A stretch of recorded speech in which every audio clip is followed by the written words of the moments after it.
The question is that this House do now adjourn. Thank you, Caroline. Lilian Greenwood. Thank you, Mr Speaker. And can I begin by sending my best wishes to the honourable member for South Derbyshire and her husband. I know that the honourable member for Selby and Anstey is supporting her at present, and I'm sure he'll share the information from this evening when she returns. Mr Speaker, according to homelessness charity St Mungo's, the average age of death for a man who dies whilst homeless is 47. For a woman, it is just 43. Rough sleeping is the most dangerous form of homelessness. It can be lonely, frightening and violent. For some, it is quite literally a death sentence. Holly Dagnall, Nottingham Community Housing Association's Director of Homes and Wellbeing, describes homelessness as a human emergency, and who could disagree? Until 2015, the snapshot figure of people sleeping rough in Nottingham was almost never in double figures. But the latest official estimate in November last year was of 43 rough sleepers, and 6 months on, that figure has not fallen. Nottingham isn't an exception. The city ranks 56th of all local authorities for the rate of rough sleeping. Official figures recording a 169% rise in rough sleeping in England since 2010 will surprise no one. We have all seen the evidence of the growing crisis with our own eyes on the streets of Westminster and in many of our constituencies every night. I will give way. Giving way, and she's absolutely right that as across the whole of the United Kingdom, of Great Britain and Northern Ireland, we have homelessness. And does the Honourable Lady agree that perhaps it's time for a dual strategy? A dual strategy that addresses the issue of homelessness, but also addresses the issue of helping people get employment? Because you've got to give them vision, you've got to give them hope, you've got to give them a future. And we need to do that as well. And does government need to look at both things together? The honourable member is quite right to say it isn't just about providing them with a home, it is about providing the means by which they can sustain themselves in a home.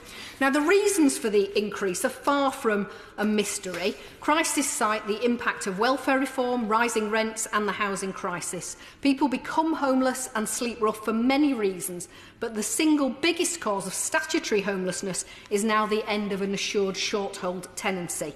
The cost of private rented accommodation has risen 3 times faster than earnings in England since 2010, and real earnings still lag behind 2008 levels a decade on. Whilst I firmly believe that the government bear a great deal of responsibility for the rise in homelessness and fear that their target of halving rough sleeping over the course of the Parliament and eliminating it altogether by 2027 lacks the urgency the situation demands, I do very much welcome the Homelessness Reduction Act and the government's decision to develop the National Rough Sleeping Strategy. And my reason for seeking tonight's debate is to address the content of that strategy. Concern about rising levels of rough sleeping in Nottingham was one of the drivers behind a new investigation commissioned jointly by Framework Housing Association and Opportunity Nottingham, the big lottery-funded programme supporting people with multiple needs. No Way Out, a study of persistent rough sleeping in Nottingham, was carried out by Dr Graham Beaupitt from Nottingham Trent University and Karen Corr from Opportunity Nottingham, with help from the Nottingham Street Outreach team. The study sought to discover how far the recent increase in rough sleeping might have arisen not just from more people coming onto the streets, but also from people remaining there longer or repeatedly returning.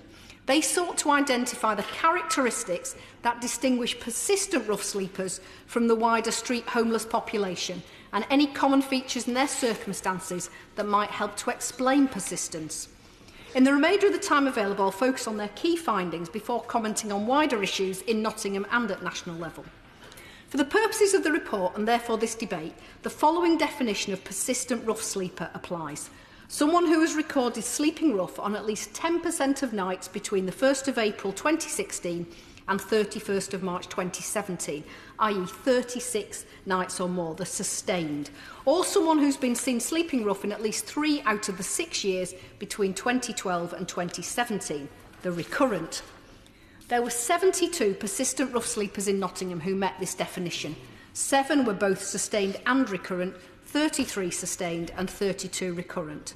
Of these, 10 were women and 62 men. 58 were recorded as being of white British ethnicity, and the rest were mostly white other. 13 were recorded as having a disability. Now, Opportunity Nottingham's beneficiaries are recruited to the programme because they're assessed at having at least 3 of the 4 prescribed complex needs, namely homelessness, substance misuse, mental ill health and offending. Of the 72 persistent rough sleepers, 93% had problems with substance misuse. 49 were offenders or at risk of offending, and more than half had mental health problems. On that point, my honourable friend Lilian. Of course I will. Can I commend my honourable friend for securing this debate and Opportunity Nottingham and NTU for commissioning the report. On this point about over half of those persistent rough sleepers having a mental health issue, isn't it hardly startling that there is a correlation with the reduction of overnight mental health beds? Not just nationwide, but in Nottinghamshire, we've lost 176 mental health overnight beds since 2010. That, to me, is one of the core drivers which is putting people back onto the streets. My honourable friend is quite right to highlight the way in which cuts in our health service and cuts indeed in other services are impacting on the prevalence of rough sleeping. Of the 38 beneficiaries who were Opportunity Nottingham beneficiaries, 32% had spent at least 2 weeks in prison since engaging with Opportunity Nottingham, 42% had experienced at least 1 eviction from accommodation, 42% have been excluded from a service because of unacceptable behaviour, and 24% reported begging as a source of income. In each case, these proportions are much higher than amongst the whole beneficiary cohort. The study also identified common themes in the narratives provided by the Street Outreach team and Opportunity Nottingham personal development coordinators in relation to those persistently sleeping rough. Rough sleepers and those who work with them are encountering a diminishing range of options when seeking to leave the streets, arising from cuts in public funding and adverse changes in the housing market. Hostels have closed, housing benefit availability is much more restricted, affordable tenancies are limited in terms of quantity and quality, and the supply of tenancy support has all but dried up. I give way to my honourable friend. I thank my honourable friend for giving way and congratulate her for the powerful case she's making on behalf of our city.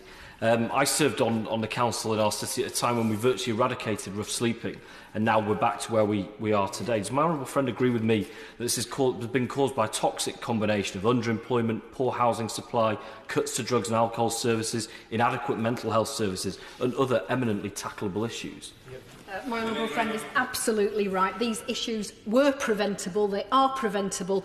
The last Labour government did a great deal to tackle rough sleeping, and it's very disappointing that we find ourselves where we are today. Financial issues loom large, of course, in the lives of many rough sleepers, and this was found to be particularly true of migrants with no recourse to public funds. But also many local rough sleepers encounter restricted access to welfare benefits. The system can be simply too hard to negotiate, resulting in a preference for begging. And of course that's an unreliable source of income and puts accommodation at risk, something particularly relevant to the recurrent group. The high proportion of persistent rough sleepers who've been in prison found that a lack of support on discharge frequently precipitates a return to previous chaotic lifestyle. And the very operation of homelessness legislation itself can act as a barrier in some cases. For instance, rough sleepers fleeing from another locality, perhaps because of domestic violence, can be interpreted as having no local connection to Nottingham, whilst others vacating accommodation because of intimidation may be viewed as having become intentionally homeless. The level of complex need generates particular problems, with many specialist facilities, as already been said, having been lost. And as a result, many rough sleepers carry baggage of past evictions and negative risk assessments, leaving them barred from many facilities and making them harder to accommodate. They often miss out on mental health or other assessments that might otherwise have opened up access to specialised support.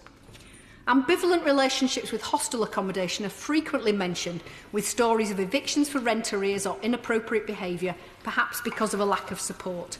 There are also stories of intimidation or financial exploitation by other residents, resulting in many refusing offers out of fear or trying to avoid being lured into a lifestyle they wish to escape. Personal relationships may have a toxic effect on the lives of persistent rough sleepers. Women in particular can be trapped in exploitative and abusive relationships which impede solutions to their housing problems.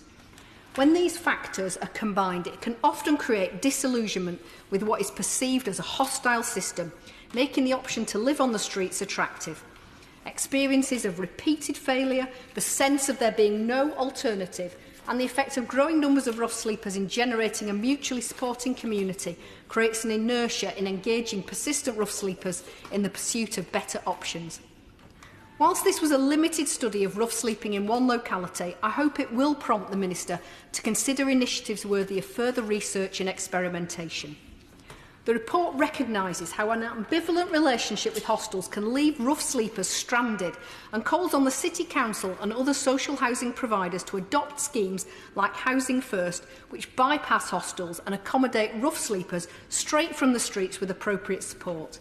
Now, Housing First is being piloted in Birmingham, Manchester and Liverpool, places with a devolution deal. What resources exist to develop Housing First as part of the solution in areas with high levels of persistent rough sleeping where there isn't a directly elected mayor?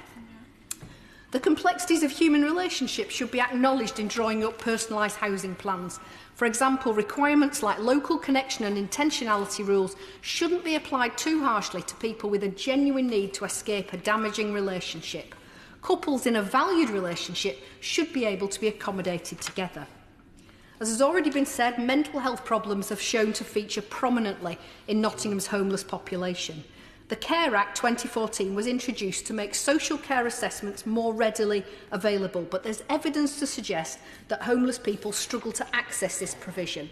Some councils have taken the view that rough sleepers with poor mental health, alcohol and substance-related problems have no entitlement to a needs assessment under the Care Act, because it's said their need for care or support is caused by other circumstantial factors, such as their homelessness or rough sleeping, rather than underlying health condition.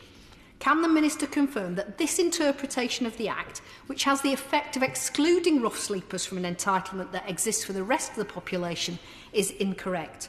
And will her government issue guidance to clarify that people sleeping rough are entitled to a needs assessment under the Care Act on the same basis as everyone else?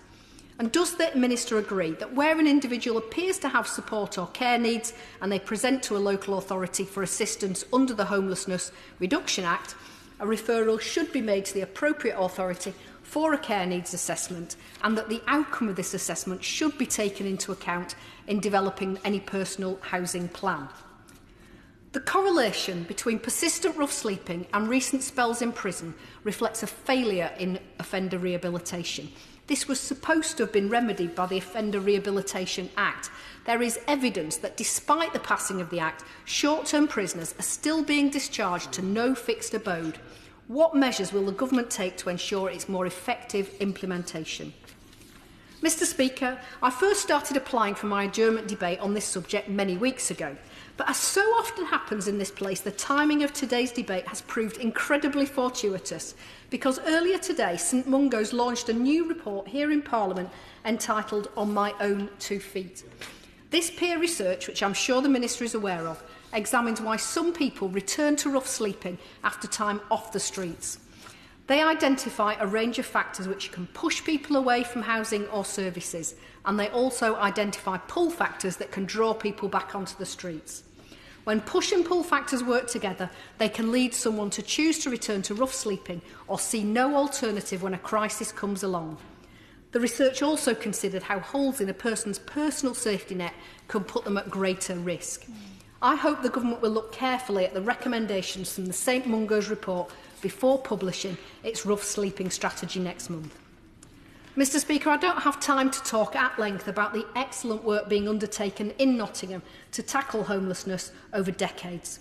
Since 2010, the Framework Street Outreach team has been identifying rough sleepers and linking them into assessment, support and accommodation. In 2016, Nottingham was successful in bidding towards the government's £40 million homelessness prevention programme, and they used this to extend the reach of the outreach team across the rest of the county for a period of 2 years. Nottingham City Council and Framework have continued to resource and implement a no second night out policy after government funding ended, And since 2016, the City Council has committed over £240,000 in additional funding to enhance their winter measures and ensure sufficiency of provision to meet the Council's pledge that no one needs sleep rough in Nottingham. Their coordinated approach has formed part of the sound basis for their bid into the new £30 million rough sleeping fund announced by the Department in March 2018 for enhanced year-round support. I hope the Minister can clarify whether the £30 million announced can only fund emergency measures or be used to support long-term resettlement for persistent rough sleepers. And is the fund a one-off measure to produce a short-term but temporary outcome, or will there be further allocations for future years? In his 2016 budget, the Chancellor announced £100 million of capital funding to assist with the cost of developing Housing First and move-on units for people who have been sleeping rough. £50 million of this was allocated to the London Mayor, who now has the programme up and running. The other £50 million was for the rest of the country, where rough sleeping has risen more quickly than in the capital. When will it be possible for providers outside London to bid for some of the remaining £50 million, and what's the process for them to do so? Now, alongside the City Council and housing associations, including Framework and NCHA, there are also many voluntary organisations and faith groups who make a huge contribution to supporting fellow citizens in Nottingham via food banks, day centres, night shelters and many other support services. We would not be without them, and for some rough sleepers, particularly those with few options, these are a lifeline. What advice does the Minister have for local authorities dealing with long-term rough sleepers who have no recourse to public funds? What accommodation and support options are available to them, and how can they be funded? Mr Speaker, homelessness is a human emergency, but ending it is not an impossible task. The Government says it has a target to reduce rough sleeping by half by 2022 and eliminate it entirely by 2027. If they're not to fail, ministers must ensure this strategy addresses the need of all rough sleepers, including those who are hardest to identify, reach, support and sustain. Will the Whip Turn Minister Nigel Adams to reply to the debate. Indeed, Mr Speaker. Firstly, I would like to commend the Honourable Member for Nottingham South for tabling such a worthwhile debate today, and I'm sure the Honourable Member for Derbyshire South will have heard this evening her very kind words as well. Now, homelessness and rough sleeping is an issue I'm sure is close to all our hearts. It goes to the heart of who we are as a people. It goes to the heart of who we are as a society. And the Government does recognise these challenges, both in Nottingham and across the country, in tackling rough sleeping, and we're absolutely committed to tackling this issue. It's a commitment that is enshrined in the Government manifesto to halve rough sleeping by 2022, as the Honourable Lady has mentioned, and end it altogether, more importantly, by 2027. Now, the Honourable Member rightly mentioned the report by Dr Beaupitt and Karen Carr about persistent rough sleeping in Nottingham, and I know that our officials will have noted it with interest, and I will certainly be following up with officials in terms of some form of response. Now, as many honourable and right honourable members will be aware, we are doing a significant amount of work in this area, and we will be publishing the strategy very shortly. But firstly, I'd like to, if I could, outline some of the work we are doing in this area nationally, and as well as what we've been doing in Nottingham to tackle rough sleeping. Now, in March this year, we announced our new rough sleeping initiative, which has been referred to, which is comprised of tried and tested measures designed to bring down the levels of rough sleeping in the immediate term. A key part of this is the £30 million the Honourable Member referred to, which we have provided to 83 local authorities who are the most challenged by rough sleeping. And I know the Honourable Member will welcome that as part of this fund and other Honourable Members from that fine city, that we have allocated just over £420,000 from the Rough Sleeping Initiative. This will enable the Council to bring down rough sleeping numbers this year before the annual counts, and we are providing help through our new rough sleeping team, which is made up of experts from the sector, from charities, from local authorities. This is part of our initiative to ensure that our ambition comes to pass. Now, nationally, the Rough Sleeping Initiative funding will allow local authorities to recruit over 500 new staff focused on the problem, including, crucially, more outreach workers to engage with people on the streets, specialist mental health and substance misuse workers, which has been referred to, and dedicated coordinators to drive efforts to reduce rough sleeping in their areas. Yeah.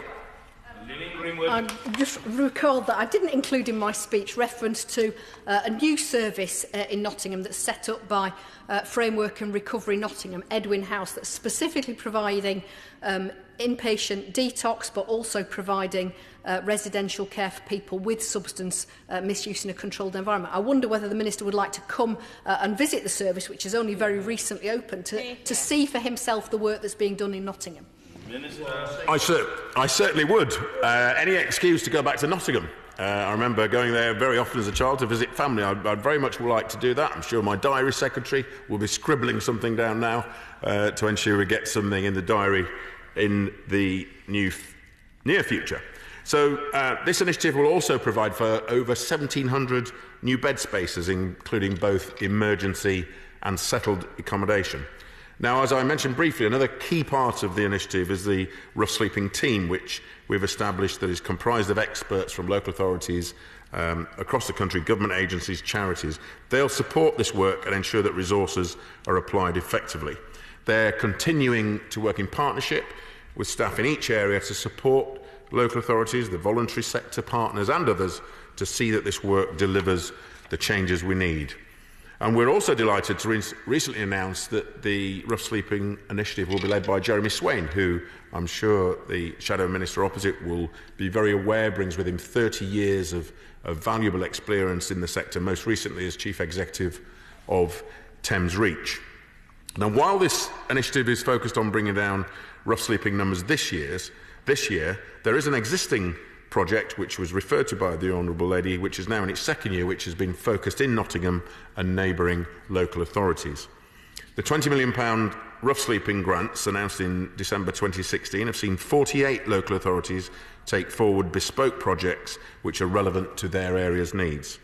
Now, in Nottingham, the City Council received £371,000 in order to establish a rough sleeper prevention service. This includes the rollout, as we've heard, of the No Second Night Out beyond the city and multidisciplinary outreach services, including, for example, the provision for health support. This has enabled support for more entrenched rough sleepers with complex needs.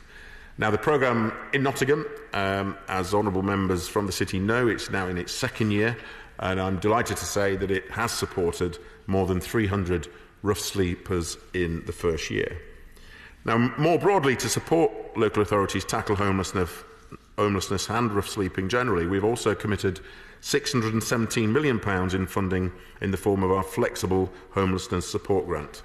This ring-fence fund supplies local authorities more control and flexibility in managing homelessness pressures they are experiencing locally. And the Honourable Member will be encouraged to hear that as part of that support grant allocation, Nottingham City Council has received £623,000. As I noted earlier, tackling rough sleeping is not only a priority for me, but a key priority for the Prime Minister and her government.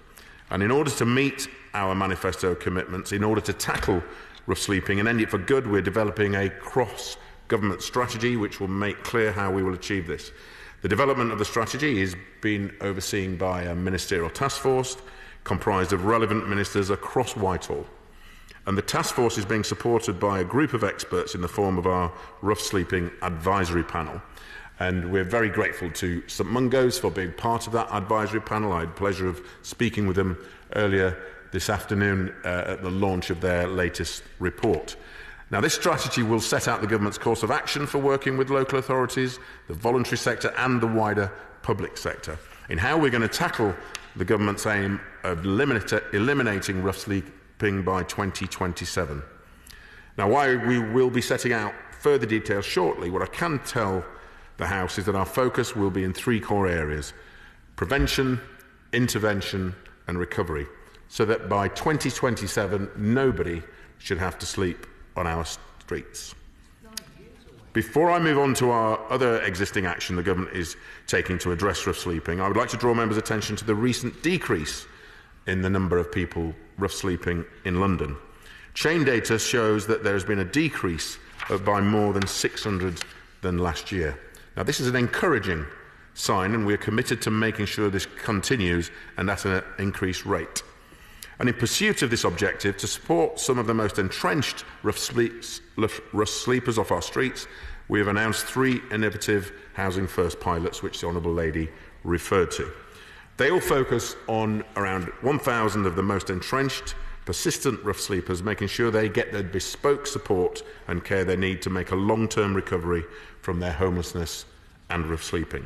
The £28 million fund that we've made available to support the pilots will provide individuals with stable, affordable accommodation and, importantly, intensive wraparound support. This will hopefully help them recover from complex issues such as substance abuse and mental health difficulties, and also, very crucially, sustain their tenancies so they can stay in their homes. Now, we expect the first people to move into this accommodation in the autumn, and I very much look forward to the positive impacts of these pilots being realised. Now, the Honourable Member asked about widening the Housing First programme, and we will be analysing the results of this as soon as we get them extremely carefully. And I'd like to just address some of the other points the Honourable Lady mentioned. She mentioned whether there would be additional funding after this year for the Rough Sleeping Initiative. We will announce that funding shortly in due course for 2019-2020. The Honourable Lady also asked whether we're going to review the allocation of the Care Act in the strategy.